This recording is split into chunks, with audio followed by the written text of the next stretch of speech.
Mes chers collègues, donc je vais vous donner la parole dans une minute. Nous avons considéré qu'il était important, étant donné le rôle de la Turquie et l'ensemble des défis auxquels nous faisons face, qui concernent également la Turquie. Je pense évidemment aux crises régionales qui sont très lourdes, aux questions migratoires, à la question de la lutte contre le terrorisme, qu'il était important d'étudier de plus près la situation politique, l'organisation politique de ce qui se déroule en ce moment en Turquie et du rôle qu'elle entend jouer à la frontière de l'Europe et de l'Asie.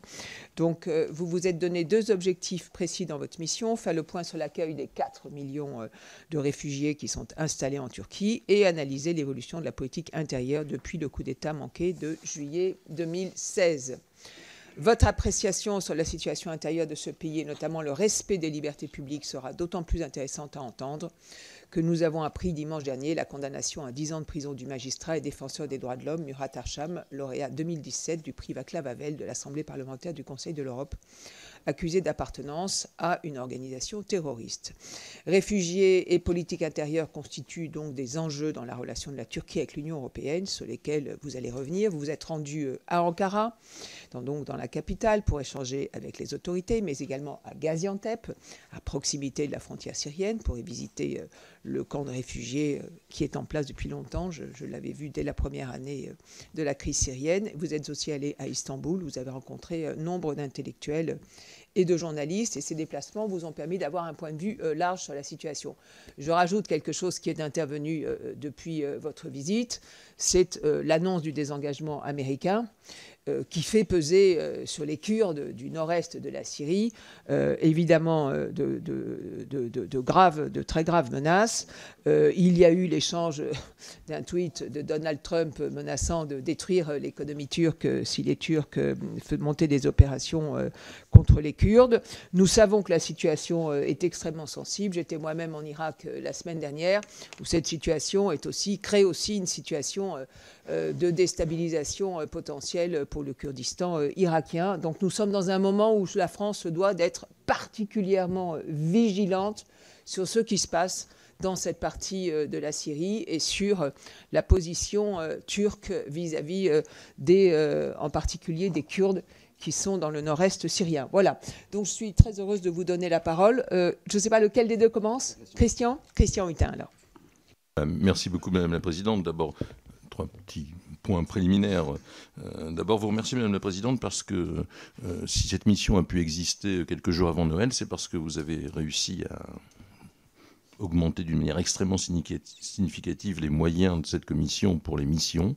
Alors ça ne ferait pas bouger d'un quart de poil le Stenson d'un sénateur du Texas, qui n'aura pas les mêmes moyens que nous, mais avec la qualité de la diplomatie française, du corps diplomatique française, je pense que cette mission, même courte et rapide, aura au moins été efficace au sens de l'information que nous allons essayer de vous donner. La deuxième chose, c'est remercier mon co-rapporteur, même si ce n'est pas un rapport, et nous y viendrons. C'est un excellent compagnon de mission, un compagnon de marche, pourrais-je dire, de Gaziantep à Istanbul. Et puis il a une expertise sur le problème des réfugiés qui a été assez exceptionnelle et qui m'a bien aidé. Et troisièmement, remercier aussi, parce qu'on l'oublie rarement dans cette commission, Thiénot, qui c'était sa première grande mission, puisqu'il vient d'intégrer la commission des affaires étrangères. Ce n'était pas forcément facile, nous n'avions pas 4 passeports diplomatiques, et la situation, comme vous le savez, peut être un peu tendue, et je peux dire que pour sa première grande mission, il s'est fort bien débrouillé. Voilà, je voulais simplement préciser l'ensemble. Avec de bons députés. Bien, donc nous allons présenter le compte-rendu de notre mission, une mission simple, c'est donc un compte-rendu, ce n'est pas un rapport, mais nous y reviendrons. Je crois qu'il faut que chacun se rappelle qu'en 2015, il y a plus de 850 000 demandeurs d'asile qui arrivaient aux frontières de l'Union européenne par la Turquie. Il y a eu un grand nombre de difficultés qui ont été rencontrées. Ce n'est pas le député de Dunkerque qui va vous dire le contraire, puisqu'il y a une partie de ces... moi, j'ai le camp de Grande-Sainte qui était là. Il y a le député de Calais n'est pas là aujourd'hui, mais bon, on voit ce que ça pouvait donner. L'Union européenne a confié, globalement, on peut le dire, à la Turquie le soin de protéger ses frontières extérieures. Aujourd'hui, les flux se sont taris. Et la Turquie, aujourd'hui, s'est retrouvée avec plusieurs millions de réfugiés sur son territoire. En nous rendant en Turquie, nous avons souhaité comprendre ce que les réfugiés étaient devenus, leurs conditions d'accueil, ça nous semblait essentiel, les fragilités que ça pouvait opérer, et le ressenti des Turcs à leur égal. Je pense qu'il était important d'évaluer l'accord qu'il y avait avec les migrants. On a ainsi pris conscience que cet accord est indissociable de la relation plus globale qui existe entre la Turquie et l'Union européenne, et en particulier les inquiétudes qu'il peut y avoir par rapport à la Turquie et aux autres États européens. La situation des réfugiés découle en effet d'un grand pan de diplomatie aujourd'hui. On se rend compte que c'est essentiel. Alors, certains diront chantage, certains diront accord, certains diront pression, mais nos rapports avec la Turquie dépendent essentiellement de ces réfugiés, de ces 4 millions de réfugiés qui sont à nos frontières. Alors notre ressenti, je pense que Ludovic dira la même chose que moi, est assez double. On a été assez épaté, disons-le, par la qualité de l'accueil de ces réfugiés par rapport à ce qu'on a vu, et Ludovic en reparlera, mais bon, ce sont des camps qui sont assez remarquables d'un côté, et puis après, nous avons une forte inquiétude par rapport à la situation intérieure du pays, aux droits de l'homme, aux droits en général, ce pays est quand même un pays assez particulier aujourd'hui. Alors, d'abord, je vous propose d'évoquer la situation des réfugiés en Turquie, qui était le point de départ de notre mission. Alors, c'est un phénomène récent. La Turquie, ça a d'abord été un pays d'émigration. Nombre d'entre nous ont des Turcs qui sont dans nos circonscriptions. Après, ça a été un pays de transit. Et maintenant, c'est un pays de destination. C'est-à-dire qu'il y a de nombreux réfugiés qui restent en Turquie et pour lesquels on peut penser qu'ils vont y rester longtemps et peut-être même définitivement. Alors, si le phénomène est récent, il est quand même massif. Les chiffres, et Ludovic pourra aussi donner son avis, mais bien volontiers, mais on est à hauteur de, allez, on va dire 4 millions, 4 millions et demi, suivant nos interlocuteurs, on est à 200 000 en plus en moins, 300 000 en plus, mais on est à 4 millions et demi de réfugiés globalement, 3,6 millions de Syriens, pour une population globale turque qui compte 80 millions de personnes. Alors c'est une population jeune, très jeune, un tiers sont mineurs. Et il y a, alors ce qui est quand même assez extraordinaire, c'est qu'il y a 260 000 naissances aujourd'hui sur le territoire turc de bébés étrangers au départ, de parents étrangers. Alors sur le plan géographique, le flux de réfugiés touche principalement les villes proches de la Syrie. Alors nous sommes allés à Gaziantep, qui est la 6e ville la plus peuplée du pays, qui a vu une augmentation de 25% de sa population. Il faut imaginer ce que c'est dans nos villes, pour ceux qui ont été maires, 25% de population qui arrive d'un seul coup, ce qui pose un sacré problème aux conseils municipaux, aux services municipaux, au niveau des loyers, au niveau du travail. Enfin, c'est quelque chose qui est absolument extraordinaire. Un quart de population en plus. Alors, les réfugiés installés en Turquie bénéficient de garanties qui se sont alignées sur la Convention de 1951. Alors, la Turquie est signataire de la Convention sur les réfugiés, mais il y a eu un particularisme, c'est qu'elle a émis une réserve géographique pour limiter le bénéfice aux ressortissants des pays du Conseil de l'Europe. C'est-à-dire qu'elle a élaboré un cadre juridique ad hoc, c'est la carte de réfugiés, mais c'est à la carte, quoi. Les réfugiés syriens d'un côté, les Afghans, les Pakistanais de l'autre. Donc ils ont trouvé une solution avec une forme de protection, mais qui est extrêmement complexe, montage juridique extrêmement compliqué.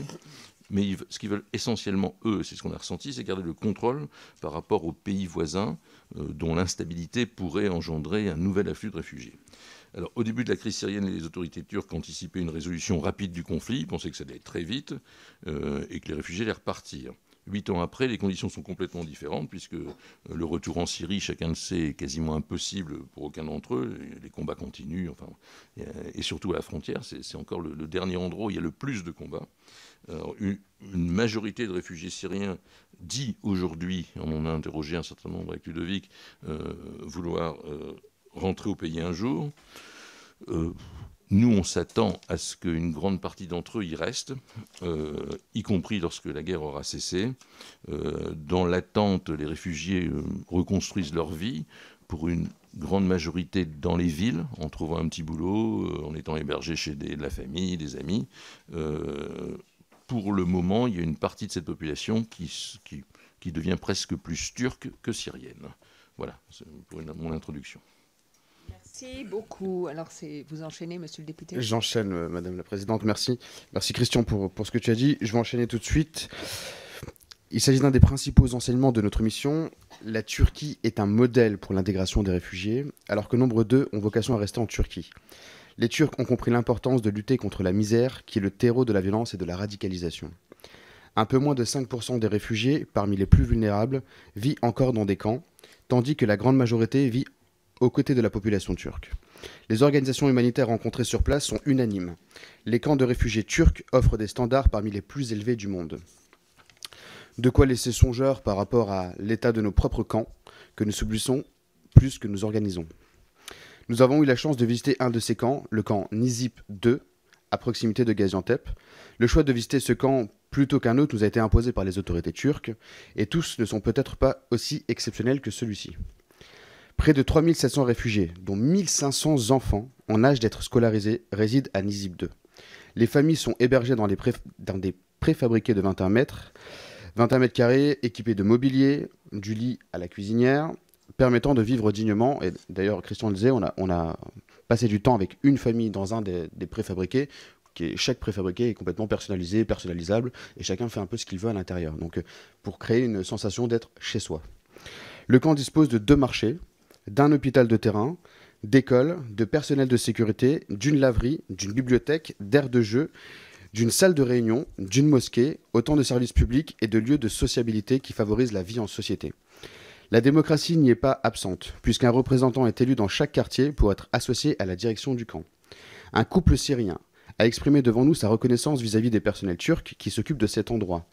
S'il est impossible pour eux d'oublier ce qu'ils ont vécu, les conditions de vie dans leur camp leur permettent petit à petit de repenser l'avenir. Dès qu'ils seront prêts, ils pourront sortir du camp pour mener une autre vie plus normale. À l'intérieur comme à l'extérieur des camps de réfugiés, la situation n'est évidemment pas parfaite. L'accès au marché du travail reste compliqué. Près de 400 000 jeunes Syriens ne sont toujours pas scolarisés. Bien que la situation reste précaire, les réfugiés parviennent à se stabiliser, notamment grâce à l'aide humanitaire.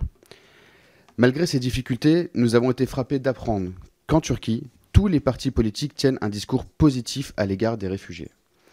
En dépit du nombre accueilli et des moyens qui leur sont consacrés, la question de l'accueil des réfugiés n'a jamais été au centre d'une campagne électorale. La population garde tout de même un œil attentif sur le soutien financier que reçoivent les réfugiés, ainsi que sur l'impact des arrivées sur le bon fonctionnement des services publics et le niveau des loyers. Il n'empêche, le contraste avec ce qui se passe en Europe est béant. Aujourd'hui, la principale crainte des acteurs de terrain est celle d'une remise en cause de cet équilibre. Dans pareil cas, l'Europe pourrait être confrontée à un nouvel afflux de réfugiés. Il est possible d'identifier 3 risques principaux. D'abord, la détériorisation de la situation économique, alors que l'instabilité récente de la livre turque a déjà entraîné des faillites d'entreprises ainsi qu'une réduction du pouvoir d'achat. Ensuite, alors que certaines tensions sociales apparaissent, le risque de l'accueil des réfugiés devienne un thème des élections à venir, notamment des élections municipales de mars 2019. Enfin, l'arrêt des financements de l'Union européenne, qui pourrait être une des victimes de l'euroscepticisme qui risque de s'exprimer lors des élections européennes. Christian. Oui, on est dans le cadre de l'accord du 18 mars 2016, donc qui a conduit à une forme de succès par rapport au flux migratoire. Il a été négocié dans l'urgence, je crois qu'on peut le dire très clairement. Le but était de remplacer une immigration illégale en immigration légale, puis de mettre fin aussi aux situations atroces, un nombre de noyades en mer Égée qui était assez considérable. L'accord est assez complexe, je ne vais peut-être pas y revenir, mais bon, les résultats, si on peut parler de résultats, n'ont pas tardé, puisqu'en 2016, cette crise migratoire et ce passage a été complètement maîtrisé. Le nombre de personnes a été réduit de 10 fois à peu près. On est dans un flux qui s'est globalement tari. L'Union européenne a payé. On s'est engagé à verser 2 enveloppes de 3 milliards. la première enveloppe a été versée. Cette enveloppe a permis de faire... il y a l'urgence. Ça a permis, on nous en a parlé, d'équiper les gardes-côtes turcs, de faire fonctionner les centres de rétention, c'est l'un de ceux qu'on a vus, et de financer l'aide humanitaire. Grâce au fonds humanitaire européen, la PAM a conduit en Turquie peut-être le plus grand programme humanitaire qui n'ait jamais existé au monde. Le plus grand qui n'ait jamais existé au monde. 1,5 million de réfugiés parmi les plus vulnérables ont été aidés. Il y a une assistance en liquide pour les réfugiés, mais en liquide, si on peut dire, je ne sais même pas si j'ai encore le... Oui, voilà, je peux vous la montrer. C'est une petite carte bancaire comme ça, que chaque réfugié a, sur lequel il y a 20 €. Et dans leur camp, ils vont chercher dans un magasin qu'on a visité avec un propriétaire. Enfin, je ne pense pas qu'ils fassent beaucoup d'argent là-dessus. Mais et c'est une des solutions qui était. Ils vont la recharger. Ils ont 20 € par mois. Et je trouve que c'est pas un si mauvais système que ça parce que tout est contrôlé. Je peux vous la faire passer, mais il faut me la rendre parce qu'il y a 20 €. Hein. Non, je crois que c'est une carte fictive. On a été on a été voir ensemble, évidemment, la responsable pour l'Union européenne de l'ensemble de la première opération et celle qui travaille sur la deuxième opération de 3 milliards. La Cour des comptes européenne a globalement jugé que ça s'était très bien passé. Très, très bien passé. Alors, il y a des possibilités d'amélioration, mais il n'y a pas eu de dérive, il n'y a pas eu de corruption, ou très, très peu. Tout au moins, ils ne l'ont pas identifié. Alors aujourd'hui, on est dans une deuxième phase, c'est-à-dire, j'ai oublié le nom de la deuxième phase. Oui, enfin, pour un élu du Nord, la deuxième phase s'appelle la frite, ce qui est quand même assez extraordinaire. Et quand les Anglais parlent de frites, c'est quand même... Et donc ces 3 milliards qui doivent arriver, alors, bon, on s'oriente surtout sur la scolarisation des enfants et l'insertion dans le marché du travail des adultes, et on a souvent entendu parler par les responsables turcs de la volonté aussi d'aider les collectivités locales pour les raisons dites précédemment, c'est-à-dire que quand on voit arriver un quart de population supplémentaire, ça génère des coûts majeurs pour les collectivités, et je pense que là on ne peut que leur donner raison. Voilà, Ludovic.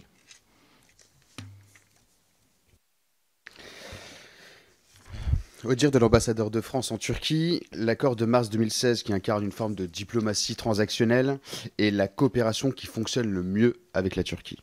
Mais cette coopération sur les migrants n'a pas empêché une détériorisation plus globale de la relation entre l'Europe et la Turquie.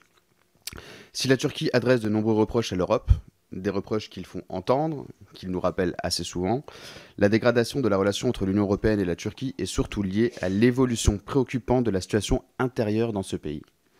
À partir de la révolte du parc Gezi en 2013, le pouvoir a progressivement muselé la société turque. En se prévalant des difficultés économiques et sécuritaires, Erdogan a produit un narratif justifiant la nécessité d'un exécutif plus fort. Le coup d'État du 15 juillet 2016, que celui-ci a décrit comme un cadeau du ciel, a achevé la dérive autoritaire du régime. En conséquence, la Turquie n'a jamais connu un pouvoir aussi fort depuis l'Empire ottoman. Avec la prise d'effet de la révision constitutionnelle consécutive à l'élection du 24 juin dernier, le pouvoir a désormais la main mise sur toutes les institutions. Notre mission a été l'occasion de nous intéresser plus spécifiquement aux atteintes à la liberté de la presse. En Turquie, la presse a toujours été dépendante du politique. Mais c'est la première fois qu'on assiste à une telle tentative de façonner le paysage médiatique. Aujourd'hui, près de 80% de la presse écrite est sous contrôle direct du pouvoir. Le reste est sous forte pression politique. Le grand journal d'opposition, excusez-moi du terme, Cumhuriyet, voilà, a notamment fait l'objet d'une importante offensive du pouvoir l'année dernière. L'attitude que doit adopter l'Union européenne face à cette situation est plus compliquée qu'il n'y paraît. D'un côté, il est nécessaire que l'Union européenne condamne les restrictions à la liberté de la presse. De l'autre côté, le pouvoir turc est passé maître dans l'art de retourner les critiques à son avantage et de décrédibiliser les médias qui bénéficient du soutien de l'étranger. Ce sont avant tout les Turcs eux-mêmes qui parviendront à résoudre les difficultés qui touchent à la liberté de la presse dans leur pays.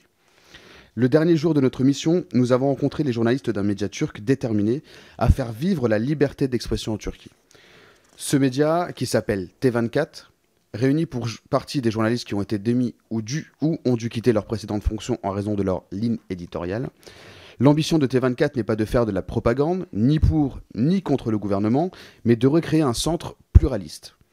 Pour ce faire, T24 donne voix aux personnes représentatives de toute la Turquie, et en particulier aux personnes qui ne peuvent plus s'exprimer dans les médias traditionnels. Pour l'heure, T24 a de la chance. Les autorités turques ne s'attaquent pas avec beaucoup de virulence aux médias en ligne en raison de leur plus faible influence. Mais même un média en ligne comme T24 exerce une forme d'autocensure et certains de ses journalistes font l'objet de poursuites judiciaires. Pour certains intellectuels turcs, la consolidation du pouvoir entre les mains d'Erdogan n'est en réalité que le reflet de la faiblesse du régime tout entier. La déstabilisation des institutions et la purge des fonctionnaires à la suite du coup d'État manqué ont affaibli l'État plus qu'ils ne l'ont renforcé. Et alors que la situation économique continue de se dégrader, le pouvoir turc peine à proposer des perspectives d'avenir à son peuple. Face à ces difficultés, Erdogan semble engagé dans une fuite en avant. Ce dernier emploie tous les moyens pour se maintenir au pouvoir, sans égard pour les enjeux à long terme auxquels la Turquie doit faire face. La politique étrangère est ainsi instrumentalisée pour augmenter le capital politique du pouvoir. Les gilets jaunes sont tour à tour des civils violentés par la police qui interdisent à la France de donner des leçons à la Turquie, puis des terroristes devant lesquels le pouvoir français, dans sa grande faiblesse, a reculé. Estimant sans doute que la mainmise sur toutes les institutions est insuffisante, le pouvoir ressent le besoin de faire peur à ses opposants et à la société civile. Certaines personnalités ont ainsi été emprisonnées pour avoir simplement reçu un SMS des milieux gulenistes. Un SMS reçu 4, 5, 6 ans avant le coup d'État manqué. Quand on est journaliste, on reçoit des messages de tout le monde. Si cette évolution est bel et bien le signe d'une grande fragilité de la Turquie, le sujet doit être pris en compte comme un défi pour la sécurité européenne. Oui, alors ce n'est pas pour conclure, mais je pense que les interrogations que vous aurez on pourra aller beaucoup plus loin dans ce qu'on dit. On est à la croisée des chemins aujourd'hui par rapport aux relations entre l'Union européenne et la Turquie. La Turquie se rapproche énormément, alors pas pour des raisons affectives ou des relations de confiance, mais par empirisme de la Russie et de la Chine. Tous nos interlocuteurs nous ont posé des questions très claires sur l'intégration de la Turquie à l'Europe, dont ils ne se font plus maintenant aucune idée. Mais on ne peut pas se séparer complètement, surtout par rapport au problème des réfugiés, par rapport à... On a rencontré un certain nombre de gens du milieu économique aussi qui sont très attachés. On a des échanges avec la Turquie qui sont très importants. Et... Nous, ce qu'on a pensé, c'est que l'union douanière, enfin la renégociation de l'union douanière pouvait être quelque chose qui pouvait être... on fait des traités avec d'autres pays et bien plus compliqués. Et ce serait une solution pour à nouveau arrimer, ou tout au moins que les rapports avec la Turquie soient plus simples et plus efficaces. Et voilà. Maintenant, il y a cette situation qui consiste toujours à s'interroger sur une forme de chantage, une forme de volonté de la Turquie de nous dire attention, si jamais on va pas, vous n'allez pas un peu plus loin et ça se fait pas, on va ouvrir les frontières. Donc on en est là. Ludovic pourra peut-être conclure pour dire ce qu'il en pense, parce que c'est le chef de délégation. Il y a une nécessité absolue. Moi, je me rappelle de Georges Malbruno, Madame la Présidente, qui était venue, et je lui avais posé une question, puisqu'on partait en Turquie, en lui demandant ce qu'il en pensait. Il avait fait une fin de non-recevoir en disant qu'il n'y connaissait rien. Vous m'aviez dit, au moins c'est clair, c'est net. Mais bon, la Turquie fait partie du jeu, mais intégralement, par rapport à la Syrie, à la Russie. On ne peut pas se passer aujourd'hui de relations avec la Turquie, avec les difficultés dont on va parler, bien entendu, si vous le voulez, par rapport à l'état de droit, aux droits de l'homme, etc., qui sont plus que réels. Mais bon, on pourrait pousser plus loin, parce que là, c'est un rapport à la Commission, mais je pense qu'on pourrait aller un petit peu plus loin sur une mission sur l'ensemble du secteur, et sur la Turquie en particulier, parce que c'est vraiment la porte de l'Europe. Et voilà, Ludovic, si tu peux peut-être dire un petit mot ce que tu penses là-dessus, mais je pense que ça pourrait être proposé.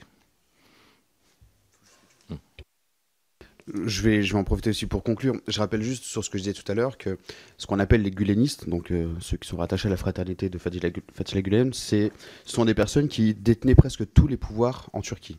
Ils étaient présents en tant que hauts fonctionnaires, ils étaient présents dans les partis. Il y avait un accord au départ avec Erdogan et les Gülenistes pour faire ensemble communauté pour gagner le pouvoir en Turquie. Et que depuis, la Turquie donc, n'a plus de hauts fonctionnaires, n'a plus de grands responsables économiques, n'a plus de personnes pour penser. Et que c'est pour ça qu'Erdogan se retrouve en grande difficulté et sert de plus en plus la pression en fait, sur la société civile pour garder le pouvoir entre ses mains. C'est la seule chose qui l'intéresse aujourd'hui, c'est de garder le pouvoir entre ses mains. Mais là où a raison Christian, c'est que la Turquie a un rôle primordial sur la région. On l'a dit tout à l'heure, les États-Unis se sont désengagés, l'Union européenne n'est pas présente, à part la France aujourd'hui en Syrie. Il faut se rendre compte que la Turquie joue des espèces de double jeu, c'est-à-dire qu'un jour elle est bien avec Israël, le lendemain elle est plus pour Gaza, un jour elle est bien avec les Américains, le lendemain elle est bien avec les Russes, un jour elle va soutenir une partie de l'Irak mais pas le Kurdistan irakien, mais elle va soutenir l'Iran.